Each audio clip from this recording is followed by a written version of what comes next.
Hey everyone, and welcome back. We're diving into a grant opportunity today, something specifically for Indigenous organizations. Yeah, that's right. We're going to be taking a close look at Wawanesa's Community Wildfire Prevention Grants. Okay, so Wawanesa's Community Wildfire Prevention Grants, what's the deal with these grants? What do they actually provide? Well, they're all about funding projects that are focused on preventing or lessening the damage from wildfires. Right, so as wildfires become a bigger and bigger threat, these grants are trying to help communities get ahead of the problem. Exactly. They want to help communities build resilience and, reduce that risk before the worst happens. That makes a lot of sense. So who can actually apply for this funding? That's one of the great things about this grant. It's open to a pretty wide range of Indigenous-led organizations. Oh, great. So we're talking Indigenous communities themselves, and then nonprofits or charities working with those communities, and even just citizen or volunteer groups. So it sounds like they're really trying to reach all the different groups doing this important work, making sure everyone has a chance to get this funding. Yeah, definitely. They want to be inclusive and support folks who are on the ground making a difference. That's great. Now, are there any restrictions on who can apply or what projects are eligible? Yeah, there are a few things to keep in mind. One is that if your community has already received this grant before, you're not eligible this time around. So they're trying to spread the support as widely as possible. Exactly. Another restriction is that the projects, they can't be for single homes or just individual properties. Right, they're really focused on that community-wide prevention. Exactly. Community level impact is what they're looking for. Okay, makes sense. Any other restrictions? Yeah, a couple more. The project has to start in 2025, no earlier than March 1st, and it has to be wrapped up within 12 months. Okay, so there's a pretty clear timeline there. Right. And then last thing is the funding can't be used for like your regular operating expenses. Oh, okay, so it needs to be distinct from other funds and has to be used for this specific project. Exactly. No double dipping or covering regular costs. They want it to be used for projects that are dedicated to wildfire prevention, with a specific focus and a clear plan. Yeah, that makes sense. They want to see that money going directly towards making a difference. Mm-hmm. Oh, and one more thing that might be helpful for potential applicants, especially given our audience, Okay. they prioritize applications from communities that have been disproportionately affected by climate change, which Given the unique challenges that many Indigenous communities face, that could be a significant advantage. definitely, it shows that they get it, they understand the vulnerabilities and are committed to supporting resilience efforts. Okay, that's really good to know. Before we jump into how to apply, I'm curious about the dollar amount. Yeah, so each project can get up to $15,000, and Wawanesa is giving out 10 of these grants. Wow, so we're talking about a total of $150,000 in potential funding. That's right. That's huge. That can make a real impact. So let's get into the application process itself. What are the steps involved? It's a three-step process. First, you need to get a letter of support from your local fire department or another sort of authorizing organization. Okay, so basically showing that the community is behind your project. Yeah, exactly. It's like a stamp of approval. Makes sense. What's the next step? Next, you've got to tackle the budget. You need to prepare a detailed budget using the template that Wawanesa provides. So this is where you can really show how that funding will be used and how it will translate into action. Yep, exactly. Budgets are important anytime you're applying for a grant, but here it's especially crucial because it shows transparency and accountability. Right, it shows that you've thought it through and you're being responsible with those funds. Mm-hmm. Okay, so we've got the letter of support, the budget. What's the last step? The final step is actually filling out the online application form. Okay, straightforward enough. There are a few key questions in there that focus on the impact your project will have, so be ready to really demonstrate how this project is going to make a difference. Got it. So letter of support, budget, online application sounds pretty clear. But you mentioned something earlier about fire smart principles and aligning your project with them. Can you break that down a bit more?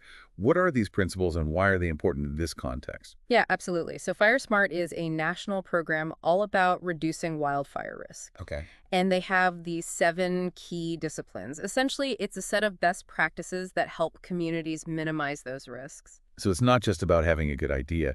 It's about showing that you're approaching it in a way that's proven to work. Right. When you're applying for this grant, it's really helpful to highlight how your project fits in with these disciplines because it shows the committee that you're informed and you're likely to have a lasting impact. It's like that extra layer of credibility, Mhm. showing you're serious about using the funds wisely and effectively. Exactly. It's about sustainability and making sure those efforts continue to pay off in the long run. I like that. Can you give us a really quick overview of what those disciplines are? Sure. The 7 disciplines are education, emergency planning, vegetation management, legislation, development, interagency cooperation, and cross-training. Okay, so a pretty comprehensive approach, covering a lot of ground. Right. It's about raising awareness, managing the land, working together, having plans in place, and really addressing wildfire risk from different angles. That makes a lot of sense. Yeah, And I can already see how these principles would be valuable in Indigenous communities. absolutely. And, combining those principles with traditional knowledge and land management practices can create even more effective strategies. That's a great point. It's about weaving those practices together to create something even stronger. Hmm.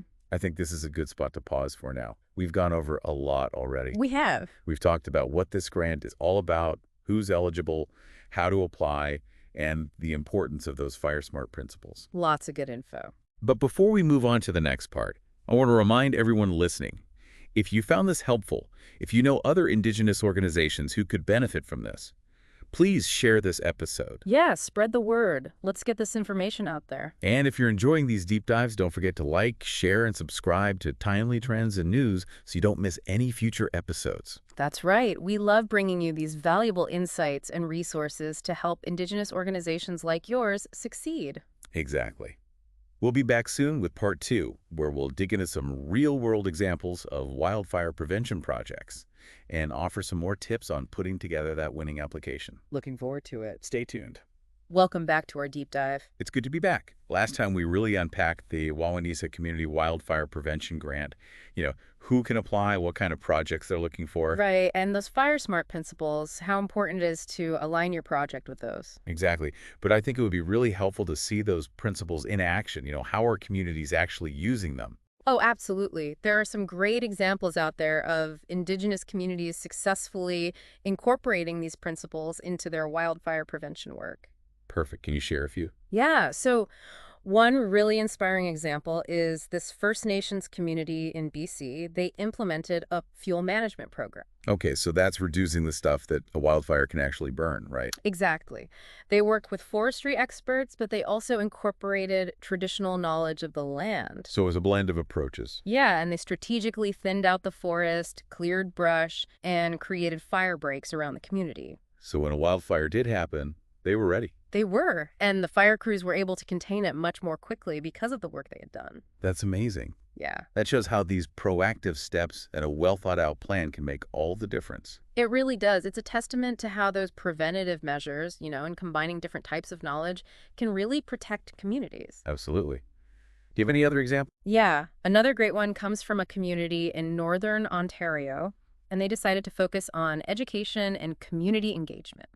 Okay, so empowering people to be part of the solution. Exactly. They were like, knowledge is power. They had workshops and events to teach people about wildfire prevention. Call about that awareness. Right? Yes. They Yeah. even started a youth ambassador program so young people could become advocates for wildfire safety in their community. Oh, I love that. Getting young people involved is so important. It not only educates them, but it helps spread the message to their families and everyone around them. Totally. And it worked. They saw a big drop in the number of human-caused wildfires after they started these programs. That's fantastic. It seems like even these smaller community-led projects can make a real difference. They absolutely can. And they're often more sustainable because they have that community buy-in. It's coming from the people who live there. Right. It's not just some outside organization coming in and saying, this is what you need to do. Exactly. Okay, so now that we've seen some examples, I bet our listeners are thinking about their own applications. Yeah, they're probably ready to get started. Do you have any advice for them? Any tips on what makes a strong application? Of course. When it comes to this grant, clarity is key. You really need to make sure you explain the need for your project. So paint a picture for the committee. Help them understand the risks your community is facing. Exactly. And back up your claims with data if you can. Like how many wildfires have there been recently? How close are the forests to homes and important buildings? things like that. That makes sense. Once you've established the need, then you really want to go into detail about your project. Like, what activities are you going to do? Who will be involved? What are your goals? Don't be afraid to get specific. So it's not just a vague idea, it's a well-thought-out plan. Right. And remember those fire smart principles we talked about? Definitely highlight how your project aligns with them. Show them you've done your homework. Yeah. Yep. And that you're planning to use best practices to create lasting change. Makes sense. Anything else? Oh, community support. That's always a big plus. So try to get letters of support from your local fire department, Indigenous leaders, other organizations. Showing that this project has a lot of people behind it. Exactly. It shows that it's not just a good idea in theory, but that it has real support from the community. Right, so it's more likely to succeed. Exactly. And then finally, this might seem basic, but presentation matters. Proofread your application carefully. You don't want any typos or errors in there. Attention to detail, it shows you're serious. Yep, and you want your application to be polished and professional. Great tips. I think our listeners are well equipped to start working on those applications. I hope so. This is such a fantastic opportunity for Indigenous communities, to really be proactive about wildfire safety. Absolutely.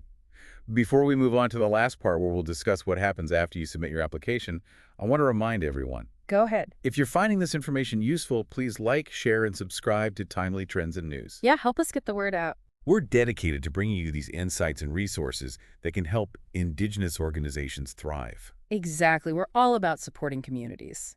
All right, we'll be back soon with the final part, so stay tuned.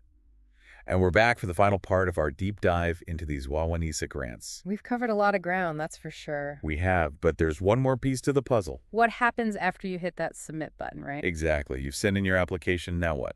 Well, Wawanesa takes their review process very seriously. They have a dedicated committee. It's a mix of people from Wawanesa and then some outside experts on wildfire prevention. So they're getting different perspectives to make sure they're choosing the right projects, ones that really fit with their mission. Exactly. They want to see well-planned projects that are really community-driven, and they want to see a clear need for the funding, of course. Makes sense. And I'm guessing they're also looking at how well your project uses those fire smart principles we talked about. Oh, absolutely. They want to see that you're using best practices, that your approach is informed, and that it's going to make a real difference in the long run. We want those efforts to be sustainable, to really have a lasting impact. Exactly. They're looking for projects that are going to create real change when it comes to wildfire safety in Indigenous communities. Right, and it's a competitive process, but I can imagine it's a great feeling when you find out your project has been selected. Oh, definitely. And when you do get that good news, Wawanesa will send you an official notification, lay out the terms of the grant, give you instructions on how to access the funding. Okay, so it's pretty clear and straightforward. Yeah, and they'll also connect you with someone from Wawanesa, a representative who can answer questions and just offer support throughout your whole project. That's great. So they're not just handing you a check and saying good luck. They're really invested in your success. Exactly. They're there to help you navigate anything that comes up and make sure your project reaches its goals. That's awesome. A true partnership. Mm-hmm. And, something else that's really cool, Wawanesa likes to showcase the work of their grant recipients. So they're highlighting the great things these communities are doing. Yes. They might feature your project on their website, social media, maybe even their annual report. That's great exposure. And it's a chance to celebrate those efforts, to inspire other communities. Definitely. It's a way to raise awareness about wildfire prevention, and show the power of those community-led initiatives. And it highlights those innovative approaches that Indigenous communities are using, those culturally relevant strategies. Absolutely. It's about protecting the land, the homes, the way of life. I think it's safe to say that this grant program is really making a difference. It's not just about funding. It's about empowering communities, building partnerships. It's about recognizing the strength and resilience of these communities and giving them the resources they need to take action, to be proactive about wildfire safety. And as we wrap up our deep dive, I want to leave our listeners with a thought. What creative approaches can you envision for your community's wildfire prevention plan? What unique ideas do you have? This funding could be what brings those ideas to life. It could. Don't wait for a wildfire to strike, Take action now. Head over to the Wawanesa website, learn more about this grant, and start working on your application. And remember, if you enjoyed this deep dive, be sure to like, share, and subscribe to Timely Trends and News. We're here to bring you those valuable insights and resources to help Indigenous organizations thrive. Thanks for joining us, everyone. Stay safe and stay informed.